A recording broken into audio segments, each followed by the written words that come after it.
Hello student, welcomes again in Maths online class at ACA. Student, in last class we already discussed about the angle between two lines. और एक मैंने point आपको extra लिख के दिया था PDF में, बट उसको एक्सप्लेन नहीं किया था. बड़ा इंपॉर्टेंट टॉपिक है वो कि एक लाइन का इक्वेशन फाइंड करना है जो किसी गिवन पॉइंट से पास हो रहा हो और दो गिवन लाइन पर परपेंडिकुलर हो. ये जो क्वेश्चन आएगा इस टॉपिक से अगर पेपर में आता है तो 6 मार्क्स का क्वेश्चन है. Second line, first line x1 y1 z1 से पास हो रहा है, क्लियर, स्टैंडर्ड कंडीशंस में लिखा हुआ है, और a1 v1 c1 इसके डायरेक्शन रेशियोज हैं. ये x2 y2 z2 से पास हो रहा है, जबकि a2 v2 c2 इसके डायरेक्शन रेशियो है. क्लियर. तो इक्वेशन फाइंड करना है अल्फा बीटा गामा से पास होने वाला और इन दो लाइंस पर परपेंडिकुलर लाइन का इक्वेशन इस ग्राफ के द्वारा समझ लेते हैं कि P से पास होने वाली लाइन ये हो गई, L बोल दीजिए, ये रिक्वायर्ड लाइन है. ये P से पास होने वाली लाइन इन दो लाइंस 1 और लाइन 2 पर परपेंडिकुलर होनी चाहिए, ये कंडीशंस लगा रखी है. इस लाइन 1 के direction ratio a1 v1 c1, line 2 के direction ratio a2 v2 c2. Clear. अब जो आप जानते हो किसी भी लाइन का इक्वेशन फाइंड करने के लिए एक पॉइंट चाहिए जो कि अपन को मालूम है अल्फा बीटा गामा, और एक उसके डायरेक्शन रेशियो चाहिए. तो डायरेक्शन रेशियो नहीं मालूम है तो आने वाले टाइम में याद रखेंगे कि लाइन का इक्वेशन फाइंड करना हो तो कहीं से अपने को एक पॉइंट ढूंढना है और उसके डायरेक्शन रेशियो ढूंढने हैं. पॉइंट हो सकता है डायरेक्ट दे रखा हो, बट डायरेक्शन रेशियो अपन को ढूंढना पड़ेगा, कंडीशंस के द्वारा दे रखा होगा. क्लियर. तो पॉइंट तो दे रखा है, डायरेक्शन रेशियो नहीं मालूम है, तो let ABC be the direction ratio of required line. Clear. Then equation of line x minus alpha upon a, y minus beta upon b, z minus gamma upon c. Clear. Third equations बोल देंगे इसको. अब अगर ये line in दोनों lines में perpendicular है तो दो लाइंस का परपेंडिकुलरिटी की कंडीशन आप जानते हो, a1 a2 plus b1 b2 plus c1 c2 is equals to 0. Angle between two lines में एक पॉइंट लिखा है, उसको देखेंगे एक बार. तो if line perpendicular to line first and second, line third perpendicular to line 1 and line second, then condition apply करोगे तो a1. क्लियर. ये कंडीशन है ना परपेंडिकुलरिटी की, तो a1 का मतलब a एज्यूम कर लें, a2 का मतलब इसके डायरेक्शन रेशियो. क्लियर. सेम उसी तरह से एक बार इसके साथ अप्लाई करेंगे तो क्या आएगा, a1 plus b b1 plus c c1 is equals to 0. Clear. Second line के साथ अप्लाई करेंगे तो a2 plus b b2 plus c c2 is equals to 0. इन दोनों लाइंस को क्रॉस मल्टीप्लिकेशन द्वारा सॉल्व करेंगे. क्रॉस मल्टीप्लिकेशन में एक्सप्लेन कर रहा हूं कैसे करते हैं. वेरिएबल अब यहां इन दो लाइंस में क्या हो गया, a b and c. Clear. तो a upon b upon c upon. Clear. a के नीचे जो लिखना है, क्लियर, वो कैसे, a के नीचे जब लिखना है तो a वाले पोर्शन को दबा दीजिए. क्लियर. ए वाले पार्ट को दबा दिया तो कोएफिशिएंट्स लेने हैं केवल b और c के. तो b का कोएफिशिएंट्स क्या है, b1, और सेकंड वाले में b2. तो इस तरह से लिखेंगे जैसे डिटरमिनेंट में लिखते हैं b1 b2 and c1 c2. Same उसी तरह से b के नीचे जाना है, b वाले पार्ट को दबाएंगे तो कोएफिशिएंट्स c के और a के बचे, तो पहले c के कोएफिशिएंट्स लेने हैं c1 c2 and then after coefficients of a a1 a2. Clear. c के नीचे जाना है, c वाले पार्ट को दबाएंगे, फिर a और b के कोएफिशिएंट्स बचे तो a1 a2 and v1 v2. यानी जैसे डिटरमिनेंट में अपन लिखते थे उसी तरह से इन कोएफिशिएंट्स को लिखेंगे और यूं क्रॉस मल्टीप्लाई करेंगे कि b1 c2 minus b2 c1 सभी में, यहां c1 a2 minus c2 a1, यहां a1 b2 minus a2 b1. Clear. और ये जो रेशियोज आ रहे हैं तीनों इज इक्वल्स टू लेट कर लेंगे k हो गया. हालांकि इसके का यूज नहीं करेंगे, अभी आने वाले टाइम में बताएंगे.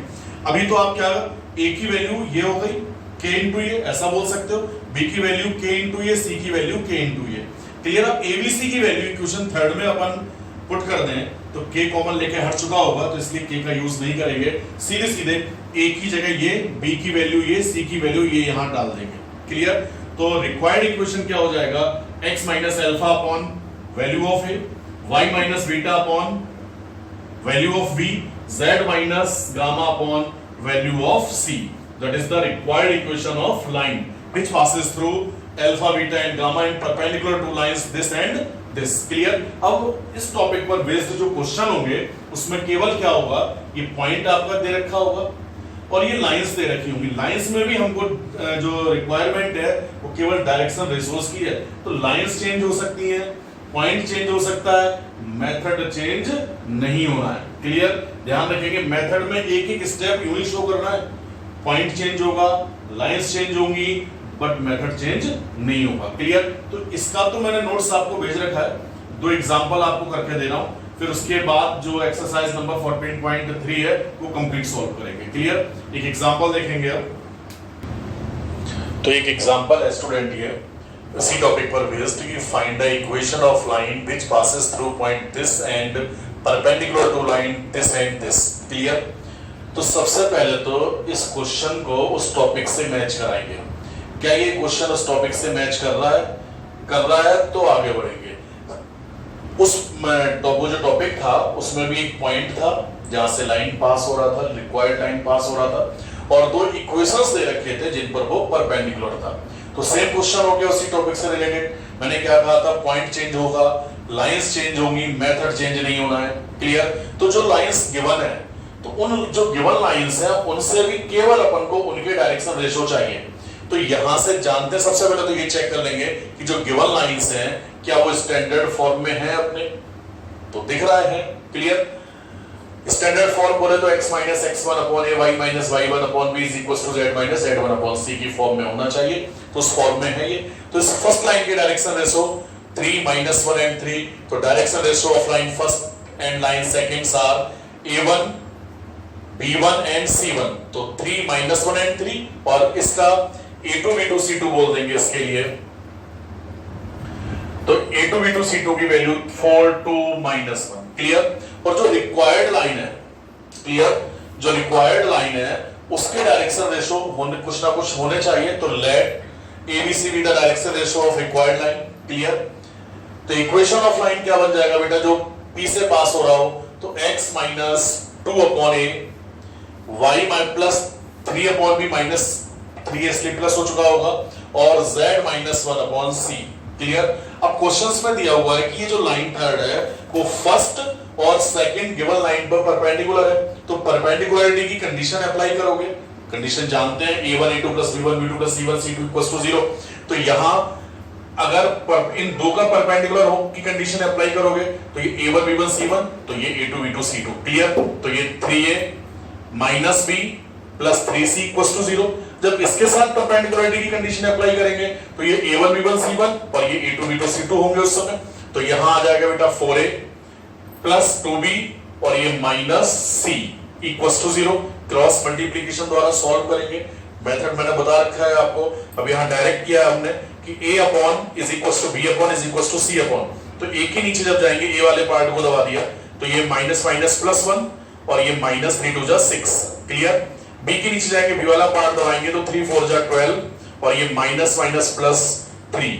क्लियर? 3 1 जा 3 हो जाना। c के नीचे जाएंगे c वाला पार्ट छोड़ देंगे तो यहाँ 3 2 जा 6 और ये माइनस माइनस प्लस हो चुका होगा तो 4 1 जा 4। क्लियर? तो a upon minus 5 and v upon 15 c upon 10। 2 यहां से कॉमन दिख रहा है तो a upon minus 1, clear, b upon 3 and c upon 2। Okay, a की वैल्यू, b की वैल्यू, c की वैल्यू। a माइनस 1 हुआ, v 3 हुआ, c 2 हुआ, k का अभी जरूरत नहीं पड़ेगी। ठीक है? मैंने क्या बता रखा है, किसी भी लाइन के डायरेक्शन रेशो के इनफाइनाइट सेट्स होते हैं, तो एक सेट उसमें ये भी है माइनस 1 3 2।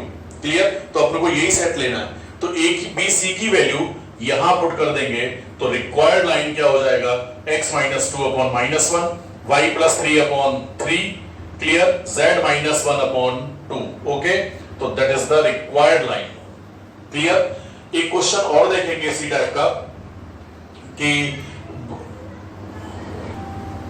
तो एक एग्जांपल और इसी टॉपिक पर बेस्ड कि find the equation of a line which passes through point 3 minus 2 minus 5, clear, and perpendicular to lines joining the point this and CD, clear। यानी एक ऐसी लाइन का इक्वेशन चाहिए अपन को जो इस पॉइंट से पास हो रहा है और इन दो पॉइंट्स को ज्वाइन कराने वाली लाइन एंड इन दो पॉइंट्स को ज्वाइन कराने वाली लाइन पर परपेंडिकुलर है। क्लियर? तो पहले क्वेश्चन समझ लें कि सपोज P से पास होने वाली लाइन ये है, जिसको L नाम दे दीजिए। क्लियर? तो ये P से पास होने वाली लाइन इन A और V को ज्वाइन कराने वाली लाइन पर परपेंडिकुलर है।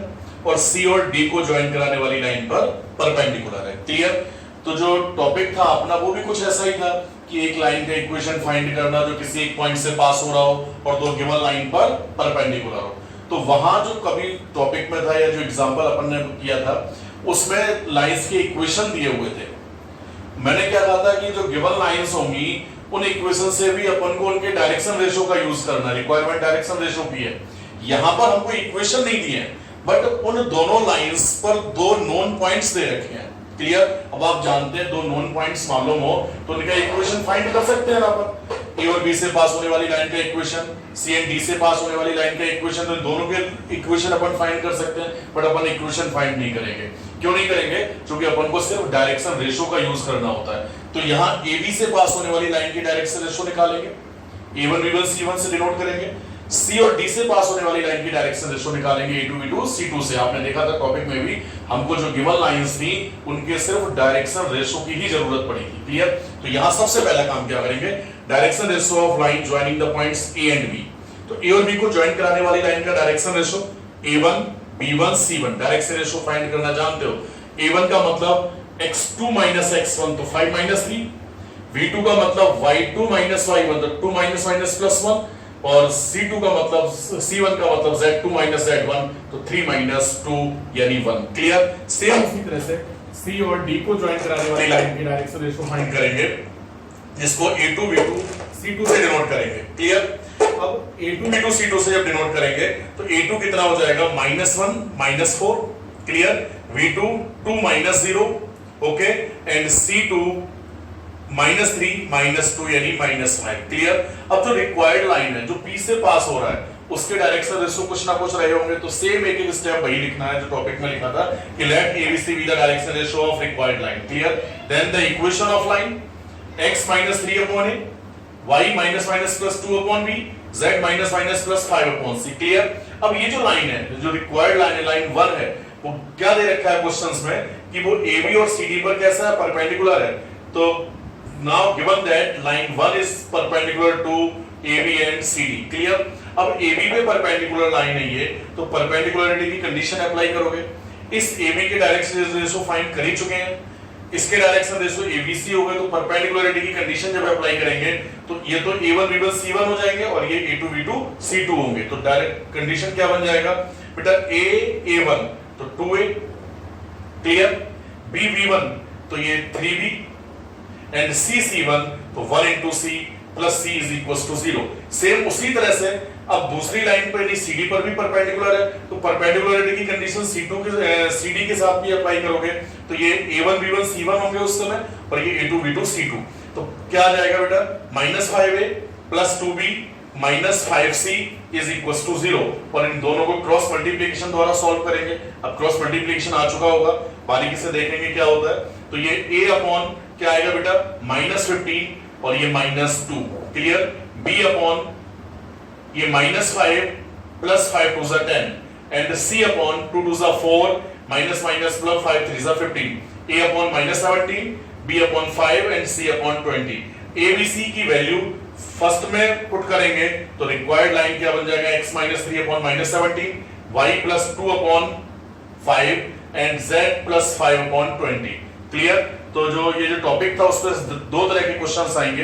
एक तो डायरेक्ट एक पॉइंट तो दे ही रखा होगा, दो लाइंस के इक्वेशन देंगे, ये इक्वेशन नहीं देगा तो उन दो लाइंस पर दो दो नोन पॉइंट्स दे रखा होगा। क्लियर? और अपन को तो सिर्फ ये देखना है कि जो गिवन लाइंस है उनके भी डायरेक्शन रेशियो अपने पास हो और जो रिक्वायर्ड लाइन है उसका पॉइंट तो दे रखा है, डायरेक्शन रेशियो फाइंड करना है ये कंडीशन अप्लाई करते हुए। क्लियर? 14.3 एक्सरसाइज में शायद 2 या 1 क्वेश्चन दे रखा है, एक एग्जांपल है, कुछ मैं आपको एक्स्ट्रा क्वेश्चन दूंगा इस टॉपिक पर बेस्ड, उनको सॉल्व करेंगे। अगर ये पेपर में आता है तो स्टूडेंट ये 6 मार्क्स का क्वेश्चन होगा। क्लियर? नेक्स्ट पॉइंट कल करेंगे नेक्स्ट क्लास में। Thank you.